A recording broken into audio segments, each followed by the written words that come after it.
entrando no ar. Debate 93.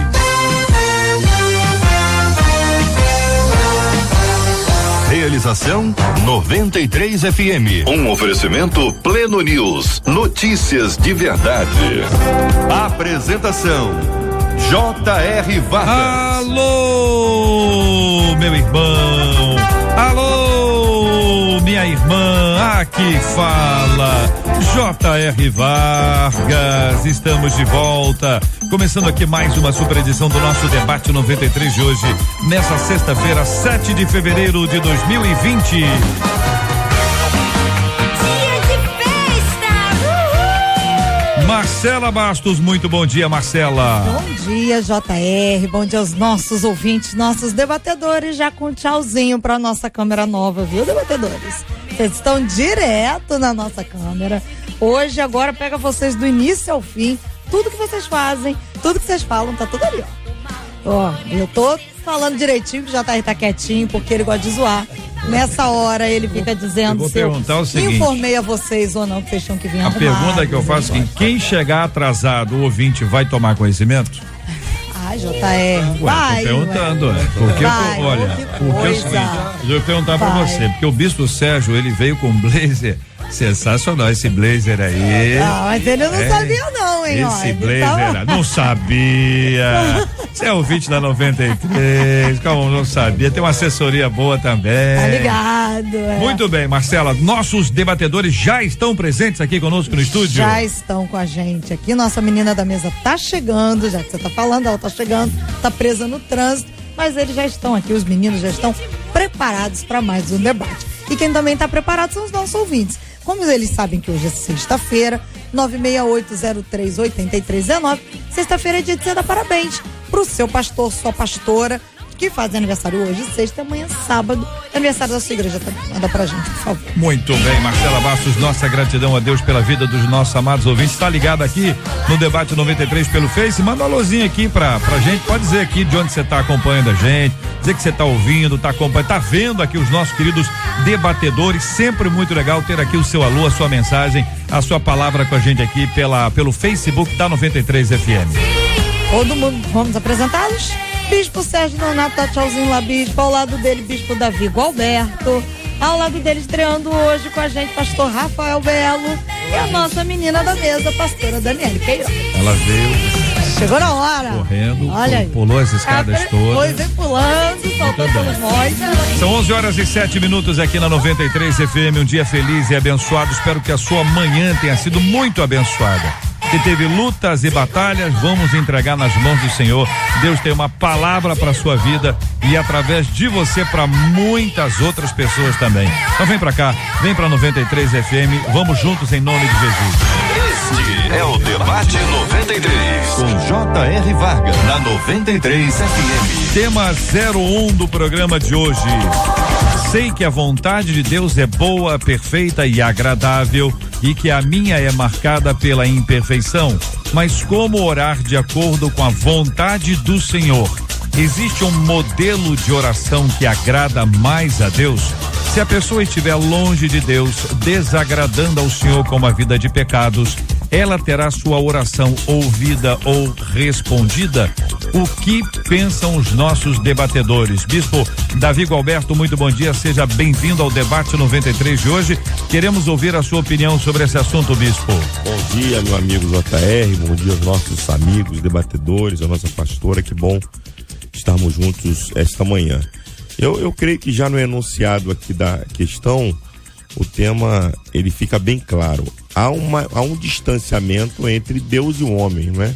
Nós somos absolutamente imperfeitos e Deus é absolutamente perfeito. Então, o profeta Isaías vai dizer que os pensamentos do Senhor são muito mais altos que os nossos, os caminhos do Senhor são muito mais elevados do que o nosso.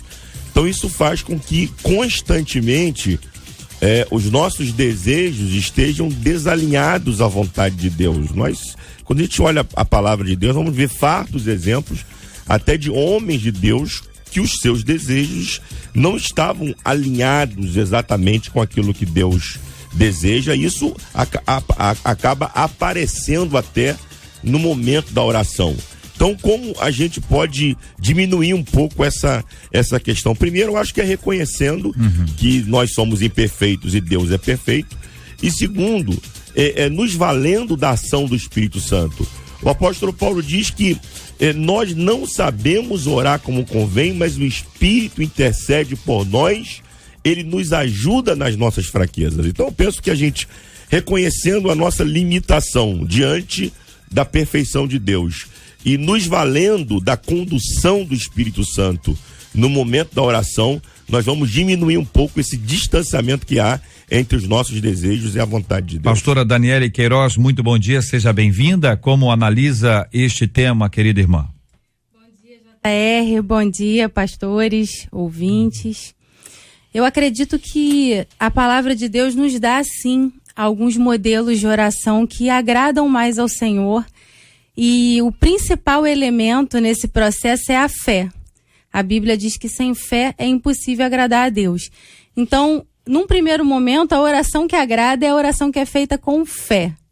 Existem orações também que são modelo. Por exemplo, a oração do Pai Nosso. Jesus deixou o modelo da oração do Pai Nosso como um modelo de gratidão, de reconhecimento, de dependência.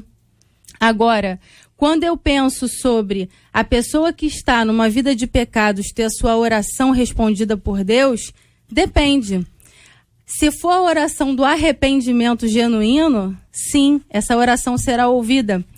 Mas se for uma oração com base nos caprichos da pessoa, no seu bel prazer, achando que ela está com intimidade com Deus e fazer essa oração pensando que está tudo certo, que dessa forma ela está agradando ao Senhor, aí eu penso que não, essa oração não será respondida.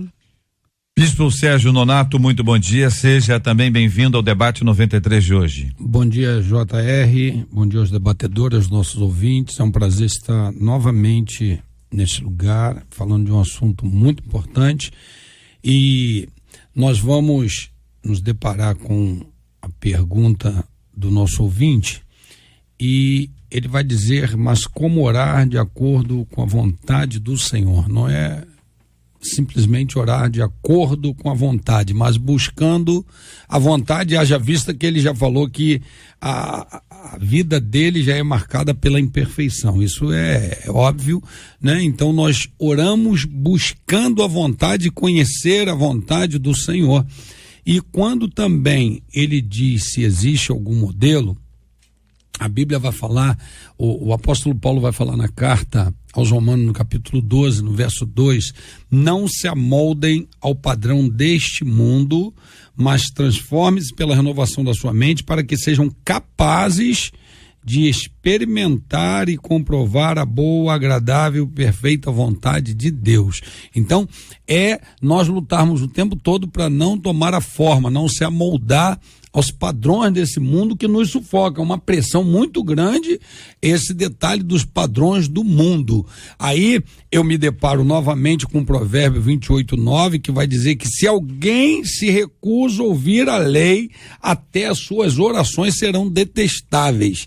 Então, quando nós nos inclinamos muito a tomar o molde desse mundo, a forma desse mundo, ouvir esse mundo, escutar esse mundo, nós vamos nos distanciar a ouvir mais, recusar mais a lei e o padrão que o Senhor tem para nós. Logo, as nossas orações serão detestáveis. É uma luta constante, é uma luta diária. O apóstolo Paulo também vai falar aos Gálatas que é uma luta, no capítulo 5, que é a luta do espírito contra a carne. Mas nós temos que prevalecer no espírito para que as nossas orações sejam ouvidas. Pastor Rafael Belo, muito bom dia, seja também bem-vindo ao debate de hoje, fique muito à vontade aqui entre nós, queremos ouvir a sua opinião.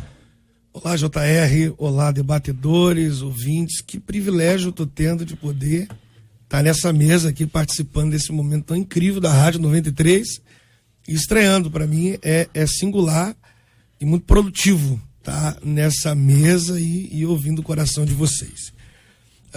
O primeiro ponto que eu deixo muito claro é sobre essa vontade. Que tipo de vontade é essa? Não tem a ver com a evolutiva de Deus, que é aquela vontade que é absoluta no que diz respeito ao que controla, é a vontade do que ele deseja.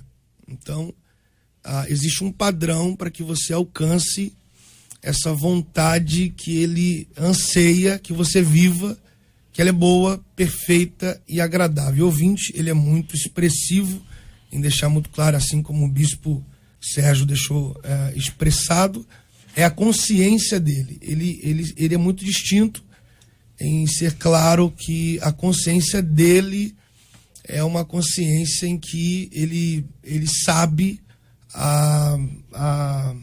que a sua vontade não tem a ver, né? Então, só dele deixar muito claro essa consciência dele acerca da vontade dele, que não é perfeita, de acordo com a sua humanidade, existe uma aproximação dessa vontade de Deus aí.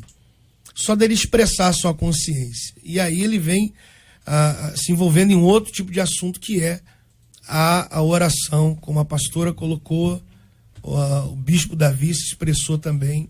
Existe um padrão, sim, de oração que agrada a Deus, porém é muito relativo, como até a pastora falou. Que tipo de oração que Deus ouve, né? Qual é a postura dessa oração? Que tipo de palavra eu tenho que dizer a ponto de fazer com que Deus se incline para aquilo que eu estou falando? A minha oração é de acordo com o que eu vivo, a minha oração é de acordo com o que eu sinto, a oração é de acordo com o que eu penso. É possível, sim, um indivíduo orar a Deus numa vida absolutamente contraditória, a postura de oração, porém, ele está falando com Deus. Bom, Jesus disse numa parábola que é possível que alguém ore de si para si mesmo.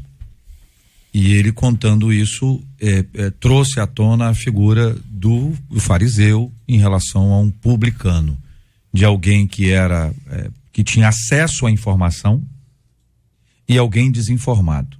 Só que o desinformado, quando teve acesso à informação, se informou. E o informado, apesar de todo acesso à informação, esnobou, se orgulhou, ficou vaidoso, o que é um perigo muito grande. Jesus traz alguns ensinamentos importantes, e esse texto que o apóstolo Paulo escreve diz assim: rogo-vos, pois, irmãos, pelas misericórdias de Deus, que apresenteis o vosso corpo por sacrifício vivo, santo e agradável a Deus, que é o vosso culto racional. E não vos conformeis com este século, mas transformai-vos pela renovação da vossa mente, para que experimenteis qual seja a boa, agradável e perfeita vontade de Deus. O caminho do texto bíblico é apresentado para a gente, e apresenta esse processo do culto racional, da entrega, da consagração a Deus, e também que se associa a uma inconformação com este século, com este mundo, não tomando a forma dele, mas experimentando uma renovação da mente. Como que é esse processo que envolve este culto, essa entrega a Deus, essa indignação com o mundo, a renovação da nossa mente, para que esse que está escrito aqui, para que experimenteis. Então, eu sei que a vontade de Deus é boa, agradável e perfeita, mas para que eu possa experimentá-la, tem um processo aqui. Que dizem vocês sobre esse assunto? É literalmente trocar o pensamento. Começa com a regeneração, óbvio, né? Não tem como você entrar num processo de fazer a vontade de Deus sem antes ter recebido um novo espírito, um novo ser. Mas é literalmente trocar o pensamento, o exercício de trocar o pensamento. Por isso, renovar a mente. A mente vai ter pensamentos que vão surgir de influências externas ou mesmo de todas as inferências que nós fizemos desde a infância. A mente vai formular pensamentos. E aí a gente vai lá, mede pela palavra de Deus se aquele pensamento é realmente conveniente ou não, e troca, e renova, literalmente troca. Parece que eu tenho dois momentos aqui cruciais. O primeiro momento é o momento de oferecer um sacrifício vivo, santo e agradável ao Senhor. E aí subentende-se que é um culto que eu estou, e é um culto racional, e é uma entrega total, e é o meu todo para Deus. Mas aí Paulo logo depois vai falar, mas não sou molde, ou seja, quando o teu culto terminar... Quando o seu culto terminar, meu filho, não volte lá e se amolde aos padrões desse mundo, porque claro que isso é o que acontece. Por quê? Porque o tempo do culto é muito limitado e o tempo do mundo é sem limites. E aí eu lido mais com os moldes desse mundo, com a pressão desse mundo, do que a minha entrega total e entrega total a Deus, né? Então, são duas orações que é importante nós atentarmos, que apesar de ser o pouco tempo da entrega, do sacrifício, mas ela tem que prevalecer em todo momento da minha vida. Você falou do fariseu e do publicano, né? É interessante a gente ver o fariseu, quando se apresenta na oração, ele quase que está dizendo, ô Senhor, tu tens a obrigação de ouvir o que eu estou falando, de me atender, porque eu sou bonzinho, eu sou ético, eu sou isso, eu sou aquilo. Quer dizer, e o publicano se apresenta de uma forma completamente inversa, se declarando pecador. Quer dizer, aí eu volto na minha primeira fala ao dizer que a nossa aproximação de Deus, por mais que Deus se deixe aproximar de nós, nós não podemos perder a noção de quem Deus é e de quem nós somos. Nós somos limitados, nós somos imperfeitos, nós somos pecadores, e Deus é santo, santo e santo. É esse reconhecimento inicial da nossa imperfeição diante da santidade de Deus que fará a nossa oração ser respondida. Deus não nos responde porque somos bonzinhos, Deus nos responde por sua graça, bondade e misericórdia. À medida que eu reconheço a minha imperfeição, eu automaticamente vou me aproximando da vontade de Deus, que é boa, que é perfeita e agradável. Então, acho que o primeiro passo para eu me aproximar dessa vontade de Deus e me distanciar dos moldes do mundo é o reconhecimento, vou bater sempre nessa tecla, é o reconhecimento de quem eu sou diante da santidade de Deus. Essa renovação, ela é de caráter espiritual, assumindo um aspecto de reforma.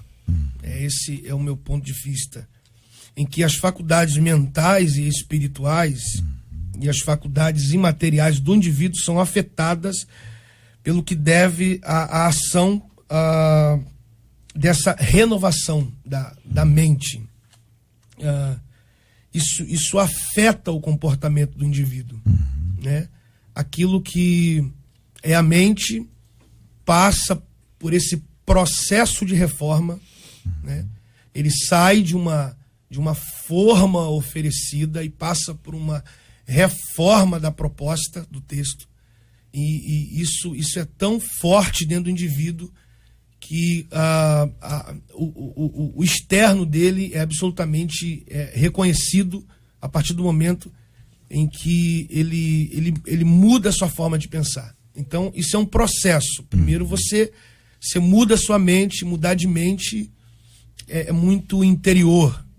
Quem está à sua volta não alcança até que isso contagie você por fora. Então, você passa por essa reforma e tudo... o apóstolo Paulo, ele linka as coisas de uma maneira que, de certa forma, ele não te dá oportunidade para que você venha tecer nenhum tipo de argumento para que mude esse padrão. Existe um padrão. Primeiro você renova a sua mente, você não se conforma com o que te oferecem dessa forma do mundo, e isso vai te amarrando, como o bispo Davi mesmo disse, isso vai te conduzindo, isso se você se lançar a essa proposta, a viver essa boa, perfeita e agradável, essa experiência com Deus. É uma reforma na cabeça. O apóstolo Paulo começa com uma oração, um pedido, uma súplica às pessoas. Ele pede às pessoas. E pede em nome das misericórdias de Deus, que se renovam diariamente. Que apresenteis, e aí começa a falar sobre uma entrega, um oferecimento de uma vida inteira, que não se restringe a um horário, a um momento e a um dia, mas a uma vida de culto a Deus, né? Uma vida consagrada ao Senhor.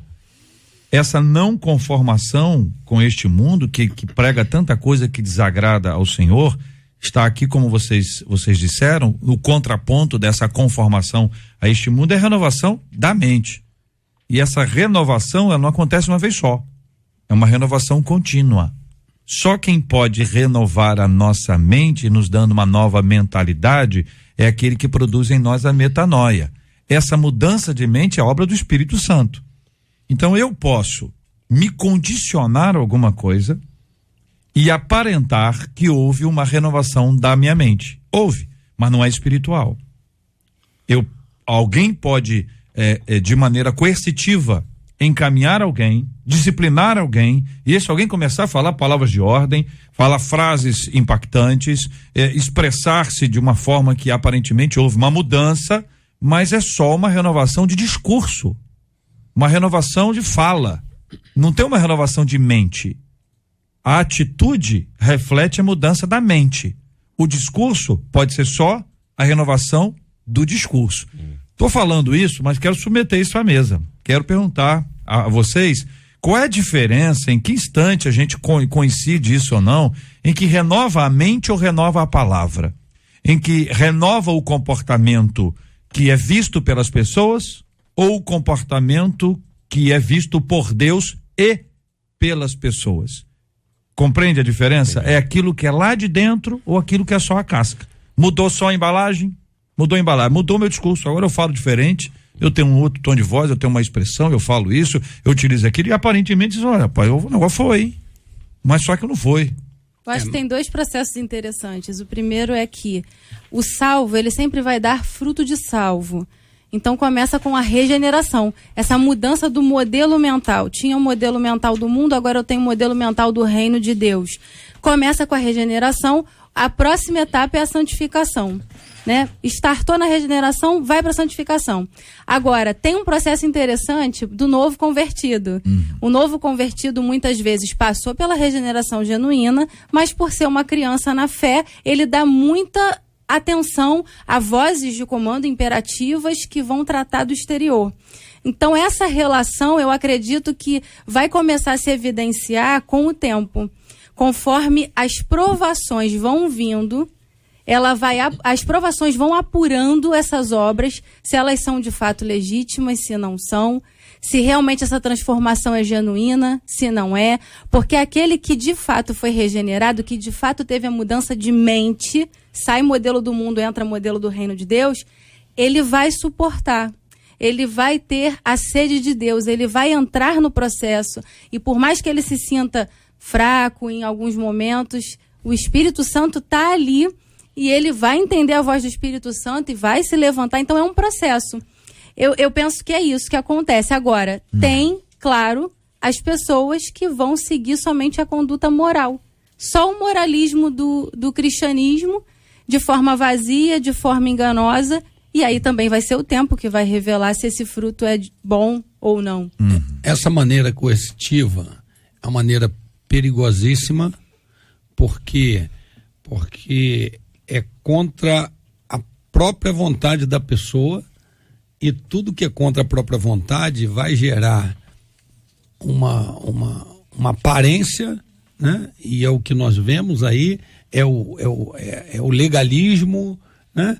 É a religiosidade, e a gente vê muitas pessoas aí usando a camisa comprida, a calça comprida, de chinelinho, mas por dentro continua a mesma pessoa, porque foi conduzida coercitivamente. Agora, a palavra de Deus vai falar, o próprio Jesus vai falar em Mateus 16, 24, ele vai dizer, então disse Jesus aos seus discípulos, se alguém quiser acompanhar-me, negue-se a si mesmo, tome a sua cruz e me siga, pois quem quiser salvar a sua vida, a perderá, mas quem perder a sua vida, por minha causa, a encontrará. Ou seja, Jesus ele veio com a palavra e deixou agora, não de uma maneira coercitiva, mas de uma maneira voluntária, as pessoas decidirem, decida por si mesmo, se vocês querem isso, tem que se negar, tem que se esvaziar, tem que tirar todo o trapo que está aí dentro para poder eu entrar e fazer a minha vontade. E isso é muito complicado, mas a palavra de Deus tem esse poder de transformar, de transformação da vida do homem, não de uma maneira coercitiva, mas de uma maneira poderosa, sobrenatural, porque o que acontece na nossa vida pela palavra não é algo natural, é algo sobrenatural. Ele que nos muda. É ele que nos molda. Não sou eu que moldo alguém, eu não sou moldado por um outro alguém, mas essa mudança é feita pelo Senhor. Então, se não for feita, se a mudança não é gerada por Deus, ela não dura. Isso aí. Ela não permanece. Por quê? Porque não tem como, cara. Vem chuva, vem vento, cai, a casa está edificada sobre areia. Jesus já deixou isso claro. Perfeito. Edificada sobre a areia é isso aí. É quando a base não é sólida, é quando a construção não é adequada. Agora, quando é fruto de uma experiência com Deus, e aí tem que lembrar, experiência não é o arrepio. Arrepio é parte da experiência. O conhecimento da verdade é que liberta. Tá perto de quem conhece a verdade não liberta. Saber quem conhece a verdade também não liberta. Conhecer a verdade é que gera a liberdade. Amém. Então, senão a pessoa está aprisionada. Verdade. Ela mudou uma coisa ou outra e está no embalo. Às vezes está no embalo. No embalo. Eu acho que tem um princípio assim muito claro desse texto que você leu de Romanos 12:1, que esse princípio permeia toda a Bíblia, é o princípio da voluntariedade.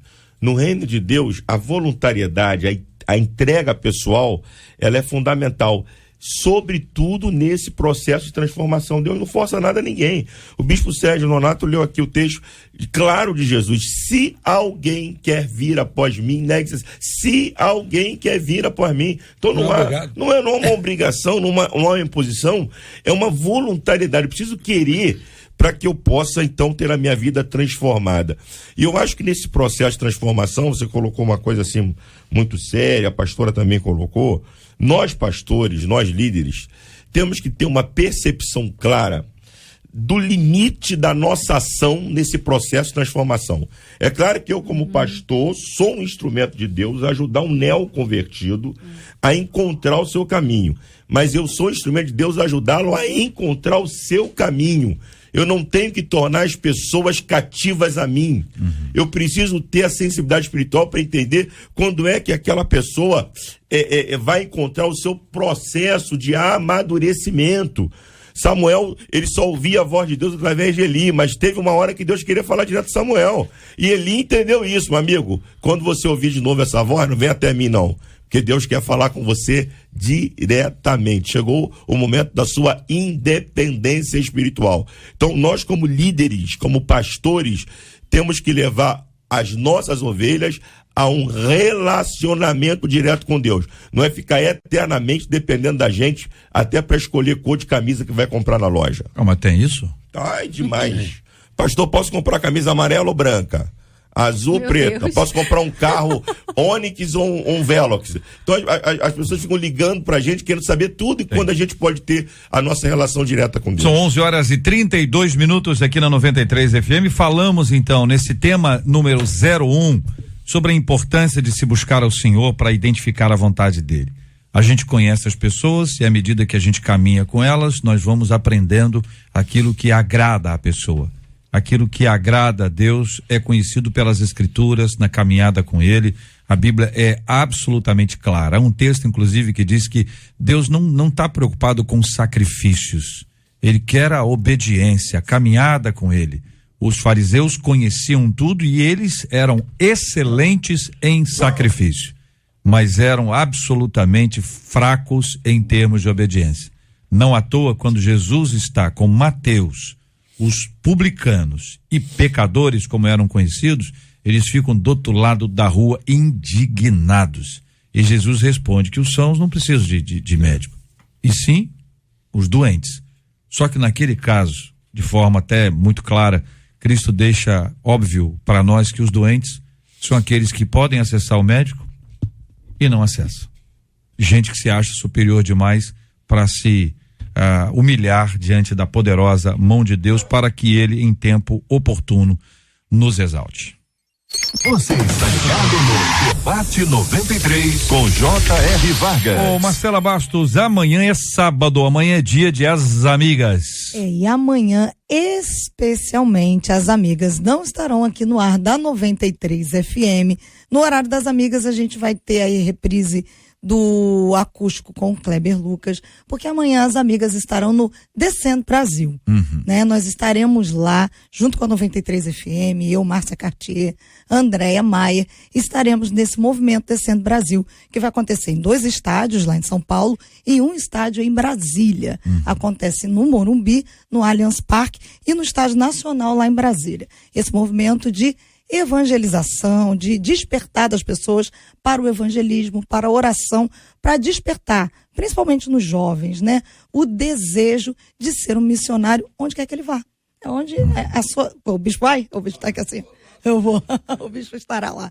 Então, assim, para que as pessoas despertem aonde você estiver, né? Não existe um secularismo, isso é uma vida secular e uma vida na igreja. Nós somos um todo. E aonde você estiver, ali é o seu campo missionário. Então, amanhã, a expectativa é de mais de 195 mil pessoas reunidas. O evento começa de 10 da manhã às 10 da noite, nos 3 estádios ao mesmo tempo, com vários pregadores, vários cantores, gente ministrando. Nós estaremos lá, sendo ministradas, cobrindo, recebendo da parte do Senhor e também passando para os nossos ouvintes aqui. A Márcia vai estar lá, você vai estar lá e Andréia Maia também. Isso. Então, as 3 estarão captando todas as informações. Exatamente. E recebendo ali, compartilhando com os nossos ouvintes.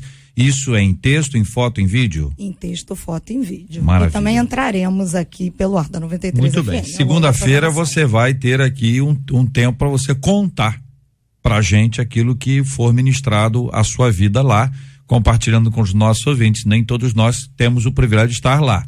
Como você vai, você nos representa. Hashtag Marcela me representa, né? Para poder receber e compartilhar. Claro que quem toma água primeiro toma água mais limpa, né?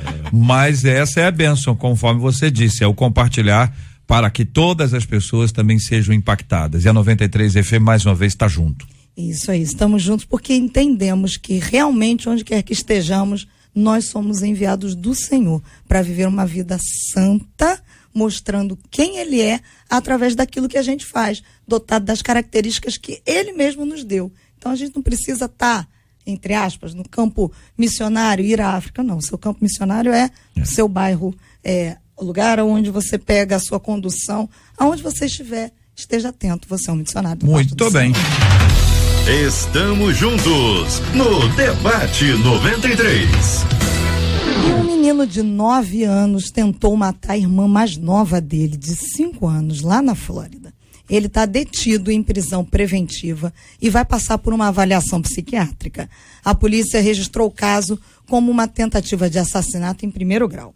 A mãe das crianças foi pegar correspondência na parte externa da casa. Quando voltou, viu o filho desferindo golpes de faca na cozinha em cima da menina, enquanto o menino dizia: morra, morra. As crianças estavam juntas, brincando dentro do quarto. O menino disse aos policiais ter tido a ideia de matar a irmã 2 dias antes e que esse pensamento não saiu da cabeça dele desde então. Ele contou que ele pegou a faca de cozinha, agarrou a menina pelo pescoço enquanto ela estava curvada. Segundo o garoto, o motivo para ter feito isso foi porque ele tinha vontade de poder sair de casa. O fato é que esse caso choca e nos leva a muitas hipóteses e conjecturas, mas nós vamos destacar a questão dos pensamentos. Como lutar contra pensamentos pecaminosos que nos impulsionam a fazer o mal. A maldade começa no pensamento. É possível ter pensamentos santificados? Nós vamos começar com o Bispo Davi. O caso é um caso terrível, né? Parece que a criança tem um problema psiquiátrico, né?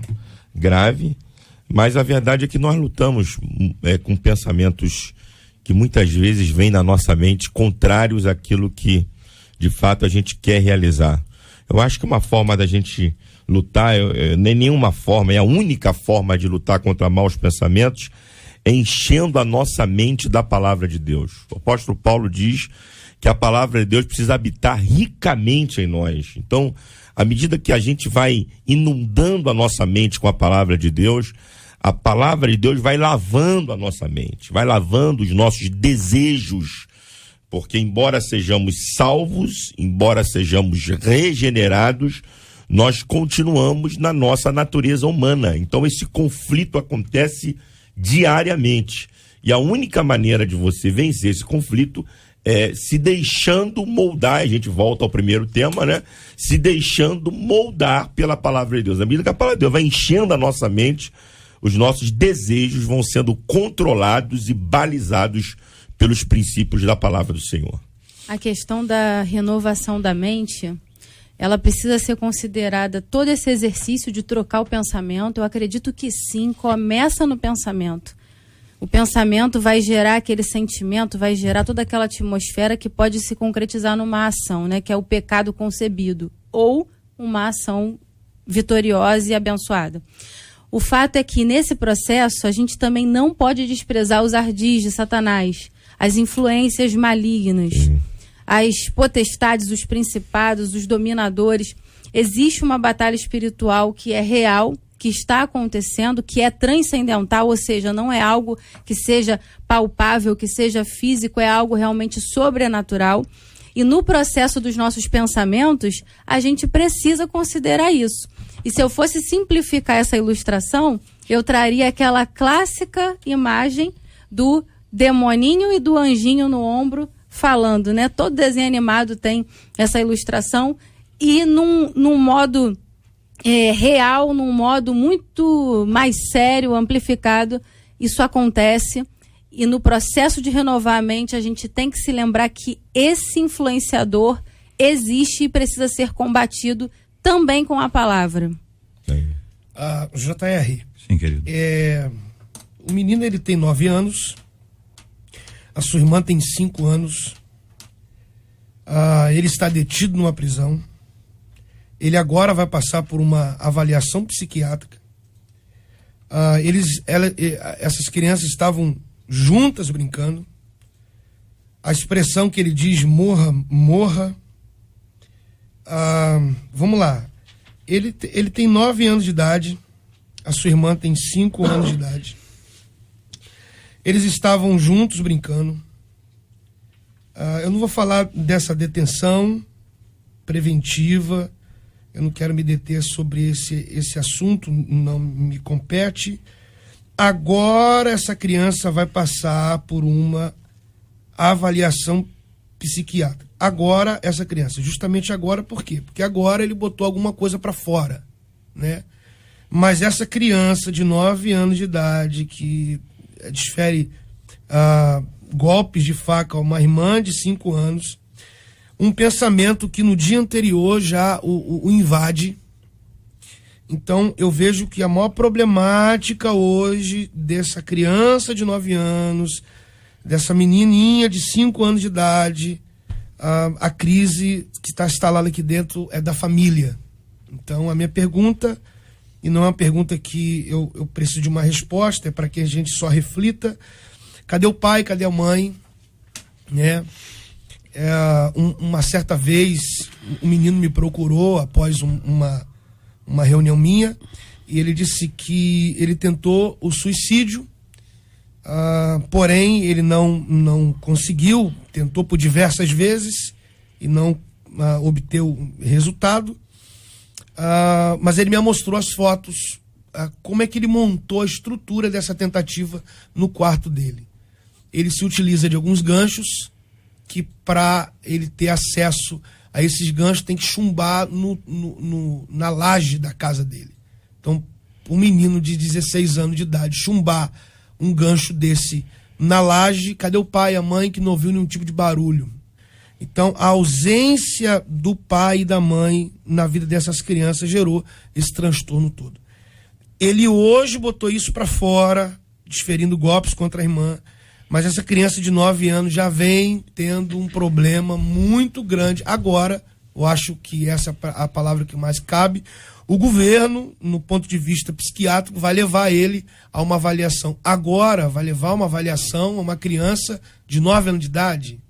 Então, a ausência aqui do pai e da mãe, e isso é um problema que a gente vai discutir hoje, a gente vai discutir amanhã, a gente não chega, parece que em nenhum tipo de denominador.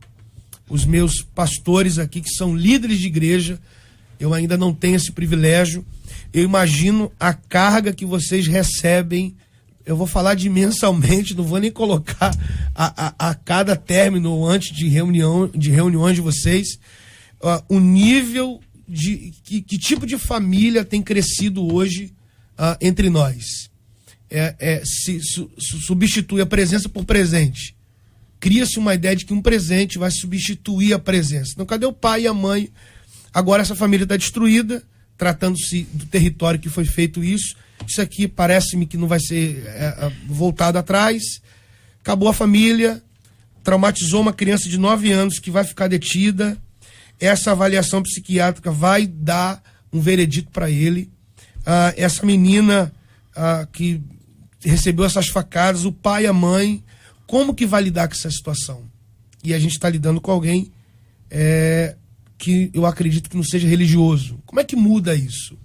Então a gente vive hoje um contexto de famílias absolutamente pedindo socorro.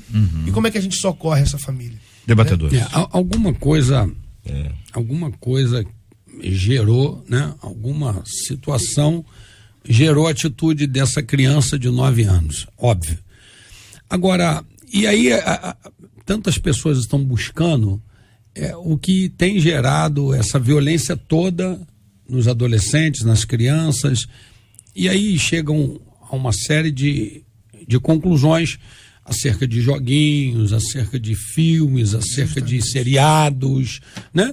Aí eu quero fazer uma pergunta aqui, e eu sei que alguns podem me reprovar, mas até que ponto o ser humano consegue viver sem censura? Até que ponto que essa censura não tem que atuar, né? Até que ponto não tem que haver as proibições, né? Ontem assisti um pedacinho à toa de uma entrevista com o ministro da Educação, e ele estava justamente se defendendo de um debate que houve acerca dessa proibição das cartilhas, e ele, na verdade, trouxe uma nova análise e disse, não é proibição geral, é a gente ver as faixas etárias que conseguem entender a cartilha, e aí ele foi falando de idades, mas aí a gente tem uma mídia que massacra quando alguém quer pôr limites, e aí logo vem com a palavra censura, né? E essa falta de limites está gerando o que nós estamos vendo aqui. Agora a criança, como disse o pastor Rafael, está presa, está impedida da sua liberdade com 5 anos, que também eu não estou falando aqui que é assustador, eu acho que é um país sério e que leva as coisas a sério, mas a criança foi impedida por quê? Porque alguém não pôs limites, alguém não determinou o que pode e o que não pode, e a gente vive num país com um monte de governantes aí tirando a autoridade de nós como pais falar o que pode e o que não pode, o que deve e o que não deve, você não vai fazer e acabou, mas se falarmos assim, já vem um conselho tutelar ligar, e eu tenho nada com conselho tutelar, rapaz, eu tenho com a minha criação, e quem paga meus impostos, a minha luz, a minha água, escola, uniforme sou eu, e eu não vou ficar aqui me algemando por causa de conselho tutelar que não tem moral, muitos não têm moral nenhuma de se impor na minha família, na minha condição de cria e dos meus limites que eu tenho que colocar para os meus filhos. Então, que os pais que estão ouvindo agora, põem limites e parem com esse medo de governo, de conselho tutelar e de o que for, mas põe limites, porque depois o seu filho vai ser taxado a um exame psiquiátrico, a uma prisão, o que for. Se o governo não quer pôr limite, você põe limite. E depois a gente responde, coloca a vara da infância e juventude, em que você é o juiz. Tá bom? O motivo por ter feito isso foi devido à vontade de poder sair de casa. É uma criança de 9 anos arquitetando a sua saída.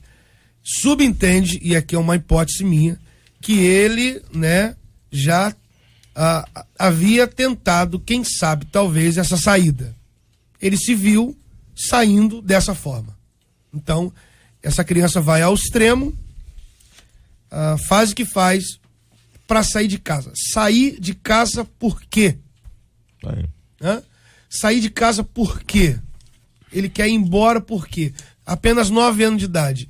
ele quer se ver longe do pai, se ver longe da mãe, se ver longe da irmã, se ver longe desse ambiente que deve ser uma ambiência onde nutre o crescimento, o estabelecimento da família, a regra, os padrões. Eu me lembro, o Bispo Sérgio, que eu estava do lado da minha saudosa avó Dina, eu fui pai na fé da minha avó, eu do lado da minha mãe, da minha avó, minha mãe me gritou da cozinha, e eu do lado da minha avó, eu falo isso para a juventude, eles caem na gargalhada, porque eu do lado da minha avó usava uns anéis de marca-cita, sabe como é que é? Uns anéis cheios de pedra, e eu vendo, não sei o que eu tava vendo, eu tinha 9, 10 anos de idade, e minha mãe me gritou da cozinha, e eu gritei que é. Couro comia. Qual foi o meu erro de ter gritado que é? A mão da minha avó virou na minha boca, os anéis entrou no meu dente, rebentou minha tudo, eu tenho minha avó, por que a senhora fez isso? Porque com mãe não se grita, mãe se atende. Eu não aprendi a não gritar com a minha mãe dentro de um ambiente religioso. Deixa eu fazer um contraponto, tá certo? Já que estamos todos indo para o mesmo barco, eu vou remar um pouquinho diferente aqui. Existem circunstâncias diferentes. A disciplina ela é fundamental. A disciplina é fundamental. A palavra censura lembra para qualquer um de nós um período militar em que houve uma série de restrições à liberdade, e vou parar meu comentário sobre esse assunto aqui. Quando a gente fala de limite, é algo que os pais modernos não sabem colocar. Se os pais modernos não sabem colocar, é porque eles não aprenderam. Não viveram. Ou eles estão distantes dos seus filhos e precisam, para ganhá-los, né? Para supostamente ganhá-los, deixá-los livres, e aí eles deixam soltinhos para receber. Meu pai é legal, porque ele é gente boa, e deixa eu fazer isso, eu faz aquilo outro. E para muita gente é assim, a ausência é suprida com esse tipo de ação, ou é um presente, ou pode sim, toma, vai lá e faz. Esse tipo de coisa que a gente já viu que não vai dar certo. Não vai dar certo. Eu vou dar um exemplo simples, que sim, todo mundo vai entender. Numa casa onde todo mundo come e ninguém lava os pratos. A pia, primeiro é a pia, depois fica a mesa, depois é a poltrona, depois vai pro quarto. E daqui a pouco tá o guarda-roupa, que tem roupa com prato dentro, porque não tem onde botar os pratos, rapaz. Tem onde botar os pratos, até que alguém tem uma brilhante ideia. Pratos descartáveis. Pronto. O que acontece com isso? O que é descartável? É que ninguém faz o trabalho que tem que ser feito. Tem que se arrumar a casa. Tem hora que tem que dizer assim, pera um minutinho, vem cá, lava o teu prato, lava o teu copo, arruma as tuas coisas, arruma o seu quarto. Você tá dando limite. É aquele vídeo que vocês devem ter assistido aí, o cara dizendo, vocês querem mudar o mundo? Comecem arrumando seu quarto, dobrando as roupas de cama. Olha, é um negócio difícil. É mais fácil mudar o planeta. É mais fácil abrir a câmera do YouTube e discutir os assuntos mais profundos e esclarecer dúvidas e fazer propostas, mas arrumar cama para muita gente é muito difícil. O limite. Colocação de limite. Mas e esses pais? Por que eles não conseguem colocar o limite?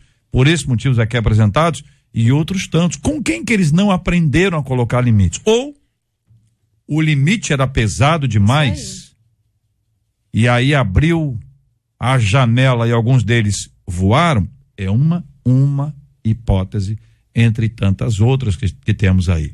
Os casos são assim, difíceis, porque uma criança dessa idade, a sinalização dela provavelmente ela já tenha dado.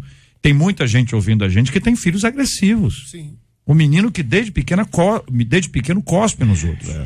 Os pais, tem pai que, olha, ele luta, né? ele bate, não, tem pai que batalha, tem pai que luta, tem pai que se empenha, como tem pais que a criança bate neles no shopping, na frente dos outros, eles não fazem absolutamente nada. O que é que se espera disso?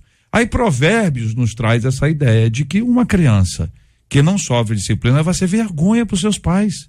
Fala que é para a mãe, vergonha para os seus pais, se não houver essa disciplina, sabe? Então estou dizendo isso porque existem temperamentos, existem pessoas que são mais enérgicas do que precisa, entendeu? Excedeu em termos de energia. Normalmente quem tem muitos filhos tem que ter uma energia, senão não domina. É a galera, muita gente. Tem gente que apanha porque o outro fez. Não, aqui todo mundo faz igual. Uma coisa é correção, outra coisa é violência. Né? Então esse processo dessa violência que tá aí, que tá pros pais, que tá pros filhos, que gera esse ambiente aqui, eu queria trazer esses contrapontos aqui para colocar a mesa aí. Pode ficar à vontade, triturem. Sim, JR, meus pais têm 80 anos, então a criação que eu tive é a criação diferente que eu estou dando pros meus filhos. Eu me auto-penitencio aqui, publicamente, até no sentido de dizer que eu sou muito mais tranquilo com os meus filhos em questões que eu deveria copiar os meus pais como fizeram comigo. Então, assim, a gente tem que ter esse limite, esse equilíbrio das coisas. Eu concordo aqui em gênero número igual com o bispo Sérgio Nonato, que a gente está vivendo uma passividade perigosa com relação à criação de filhos. Estamos criando um monstro na nossa sociedade que nós não estamos sabendo lidar com esse. Caso como esse que foi trazido aqui à baila, acontece hoje no mundo todo, acontece do nosso lado, talvez não na mesma proporção, mas resultado da nossa passividade como pais. Então, precisamos encontrar esse equilíbrio e essa seriedade na criação dos nossos filhos. Eu fico assim, complicado na minha cabeça, complicado. Entendo perfeitamente o que o JR falou sobre censura militar, essa lembrança, sabe? Mas tudo que se põe limite torna-se uma palavra chamada censura. Tudo que se põe limite. Se põe limite, já está querendo censura. Por outro lado, o que confunde, o que embola meu cabeção é que o cara, a menina aí tá aí, ó, todo dia. A menina com a namorada pega e mata lá a família toda dela. O filho, o irmão, a mãe, o pai, e simplesmente estão na notícia falando só do assassinato. Ninguém na reportagem, ninguém falou sobre o casal, né? Porque se fosse a mãe que tivesse matado a filha, o negócio já tinha repercutido, meu amigo, sobre homofobia de uma maneira terrível. Só que foi o contrário. Foi a namorada com a filha que matou a família e ninguém toca nesse assunto, sabe? Só toca no assunto do assassinato brutal. Então, é umas coisas que confundem a minha cabeça, mano, que eu fico assim, Jesus, volta logo e leva a tua igreja daqui, porque tá complicado. Eu acredito que o processo que o JR mencionou de alargar depois de ter passado por uma geração mais rígida é o processo que acontece. Eu penso que é exatamente isso. Antes se teve uma educação muito coercitiva, então agora eu não vou repetir isso, foi muito ruim para mim, eu não quero que ninguém passe por isso, então eu não sei dosar, não sei moderar, então eu alargo de uma tal forma que vira uma anarquia, uma bagunça. Isso aí. Então eu penso que esse é o processo. Agora, com relação a essa criança aqui, que é um caso chocante, é um caso estarrecedor, eu ainda penso que fugiu da questão familiar. Eu creio que a questão familiar, como o pastor Rafael Belo colocou, trouxe a opressão sobre essa criança, certo? Há um cenário. Provavelmente ele tem muito ciúme da irmã mais nova. Provavelmente é isso. Esse é o problema. Muito, Ele tem ciúmes por ser a irmã mais nova. A menina deve ter roubado a atenção, né? Mas eu ainda acredito que no caso desse menino pode haver, sim, a questão psiquiátrica. Inclusive, lá nos Estados Unidos é muito mais comum, talvez pela cultura fria, esse tipo de extremo, né, na psique. Tipo assim, a pessoa ou é ótimo ou então é um serial killer. É uma coisa assim, né? Extremos. E eu penso também que existe a influência dos demônios. Sim. Porque ele deixa claro que veio a ideia. Não tenho dúvida. Ele pode estar repetindo o que viu no filme, pode. Enfim, as hipóteses, gente, são várias. Eu só queria lembrá-los que, assim como tem crianças complicadas, tem pais ausentes. Muitos pais ausentes. E alguns pais estão ausentes, e o discurso é esse: nós precisamos trabalhar. E aí, queridos companheiros, tem pelo menos duas coisas assim que para mim me afligem. A primeira é a necessidade de ter coisas que eu não preciso ter. O consumismo me leva a trabalhar mais para ganhar o recurso, para comprar essas coisas. Tem gente que cria necessidade. Então, é o pai que cria para o filho, é a mulher que cria para ela, o marido que cria para ele, enfim, a família toda cria, num ambiente onde o consumismo é muito, muito intenso. O outro aspecto é que o seguinte, se você quiser ter saúde decente, você tem que ter um plano de saúde que é indecente. O plano é indecente já. Já houve o tempo que o plano era bom. Você tem que ter. Se você quiser uma escola, né? Você tem que ter uma escola. Quantas e quantas vezes, infelizmente, as escolas municipais, estaduais, escolas públicas, elas não têm aula. Se é universidade, tem greve, tem manifestação disso, daquilo. Existe um sem número de pessoas que não conseguem mais estudar como a escola estadual municipal era antigamente. Você tem uma violência que você precisa morar num lugar seguro. E a gente estabelece, esse lugar ou essa grade ou isso aqui ou a altura então existem certas demandas que não existiam, passaram a existir e a conviver com a gente que estão nos empurrando para o trabalho. A gente precisa ter isso, e o problema não é o trabalho, o problema é que não há tempo para estar com os filhos. E aí os pais se sentem culpados, mas sentir culpa não resolve. Eu me sinto culpado porque eu não tenho tempo pro meu filho. Isso não resolve. O que resolve é ter tempo pro seu filho.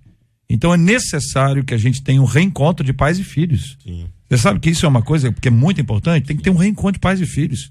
Eu me lembro que em 1519, quando eu trabalhei com adolescentes, eu voltava de um acampamento de 5 dias, assim, um negócio pegando fogo, galera, a mil por hora. E eu sentava pais e filhos juntos.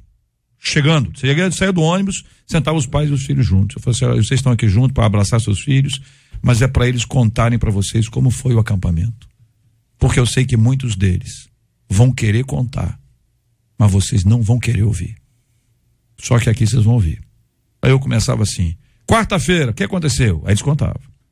Quinta-feira cedo, de manhã, contavam. Quinta-feira à tarde, eles contavam. Quinta-feira à noite. Aí ia dia por dia, partes do dia, até chegar o agora. Domingo, chegamos aqui agora.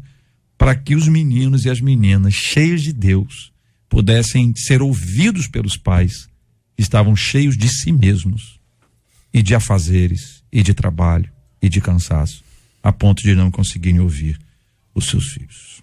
Este é o Debate 93, com J.R. Vargas, na 93 FM. Ô Marcela Bastos, nós estamos recebendo aqui o pastor, e o pastor está lançando o livro dele pela nossa MK Books, por todas as plataformas, não é isso, Marcela? Todas as plataformas, o pastor Rafael Belo lançando o livro. Chutei o balde. O senhor chutou o balde, pastor? Então, J.R. O senhor está dizendo para chutar ou está dizendo que o senhor chutou?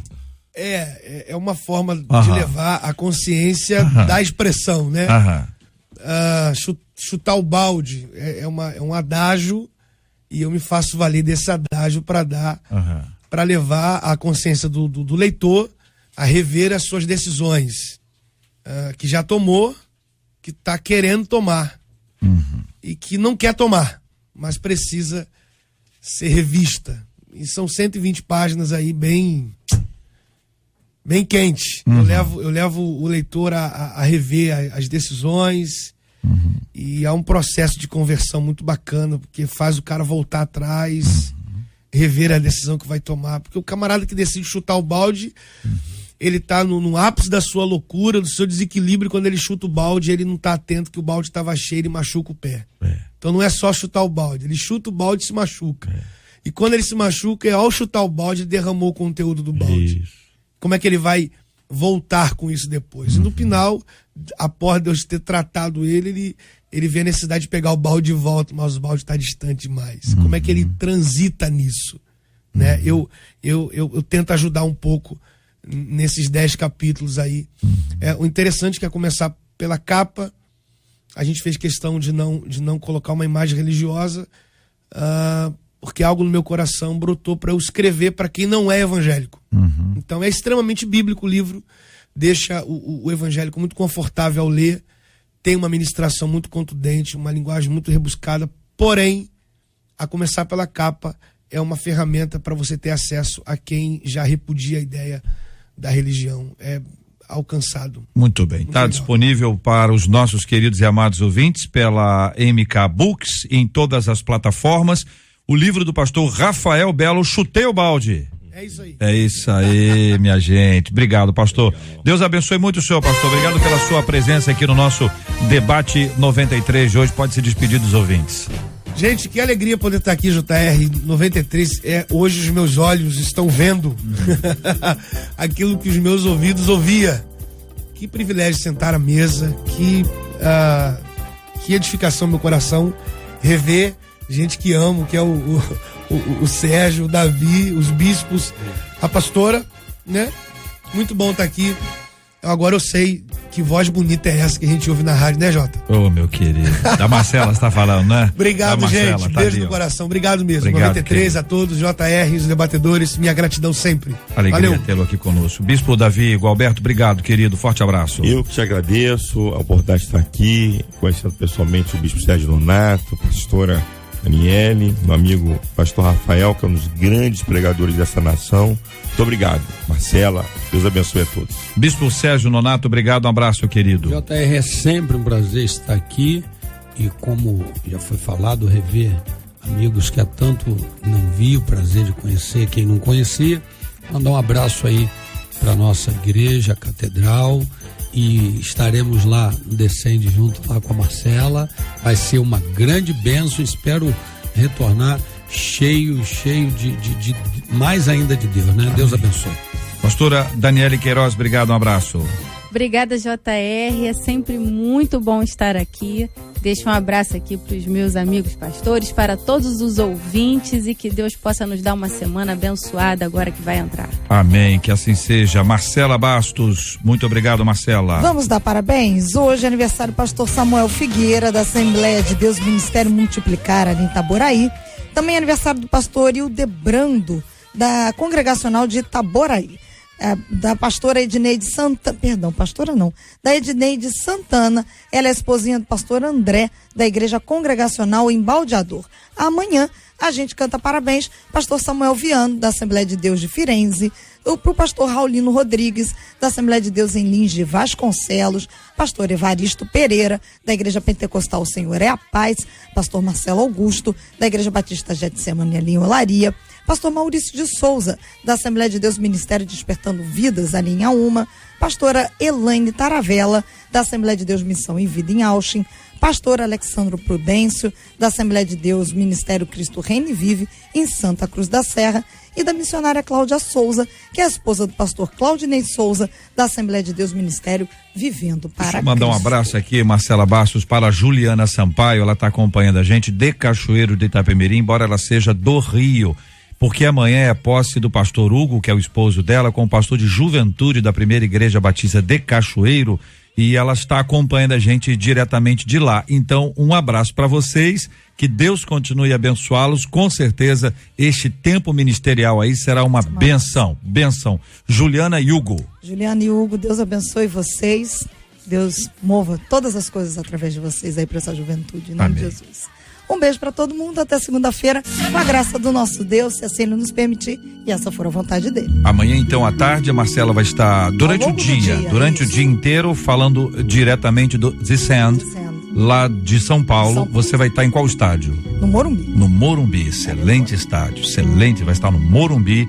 A Márcia Cartier também estará lá, e a Andréa Maier, e de lá vocês estarão contando para os nossos ouvintes durante o dia todo, qualquer momento. De 10 da manhã às 10 da noite. Qualquer momento vão ter boletins entrando de lá, e na segunda-feira aquele relatório especial aqui vai vir por escrito, entendeu? Vai ter relatório por escrito, até vídeo em fotos e vídeos, e claro, áudio contando aqui para os nossos queridos ouvintes. Nós vamos orar juntos, minha gente, vamos orar agradecendo a Deus pela bênção de estarmos juntos. Vamos continuar a orar pela cura dos enfermos, consolo aos corações enlutados, lembrando a todos, final de semana, tempo privilegiado para estarmos na casa de Deus.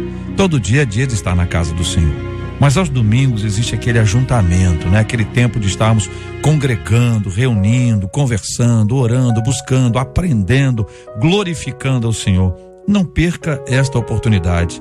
Monte a sua agenda com base nisso. A prioridade é essa. desfrute do privilégio de estar na casa do Senhor. Nós queremos louvar o teu nome mais uma vez. Tu és o Senhor da vida. E queremos pedir que a tua boa mão encontre a vida dos teus filhos que estão aniversariando no dia de hoje, no dia de amanhã. Colocamos nas tuas mãos pastor Samuel Figueira, pastor Idelbrando Costa, Edneide Santana, pastor Samuel Viano, pastor Raulino, pastor Evaristo, pastor Marcelo Augusto, pastor Maurício de Souza, pastor Elaine, pastor Alexandro, missionária Cláudia. Colocamos nas tuas mãos cada um dos teus filhos, pedindo que tu venhas dar muito vigor, muita vitória, muita saúde, prosperidade, vida com o Senhor. Colocamos diante do Senhor pessoas que perderam seus entes queridos, meu Deus, que estão nesse momento sem chão, mas que o teu Espírito venha visitá-los e confortá-los nesse momento difícil. Visita agora pessoas que talvez estejam recebendo diagnósticos que tira a esperança, que tu venhas dar a esperança, porque a esperança, ela não decepciona. Meu Deus, então no nome de Jesus, entra nesses hospitais, nesses leitos, dando cura, curando de uma forma poderosa, porque os teus milagres não respeitam diagnósticos, e nós te louvamos por isto. Toma neste momento o nosso Rio de Janeiro, as nossas autoridades, guarda esses policiais que têm procurado dar segurança, meu Deus, e ainda que muitas vezes não tem estrutura, mas que o Senhor guarde eles de todo mal. Senhor, no nome de Jesus, toma o nosso retorno para os nossos lares. Livra-nos de todo mal, de crimes de sangue, de homens sanguinários, de balas perdidas. Leva-nos debaixo da tua poderosa mão. Em nome de Jesus, o nome que está acima de todo nome, que nós oramos e te agradecemos. Amém. Que Deus te abençoe. Você acabou de ouvir Debate 93.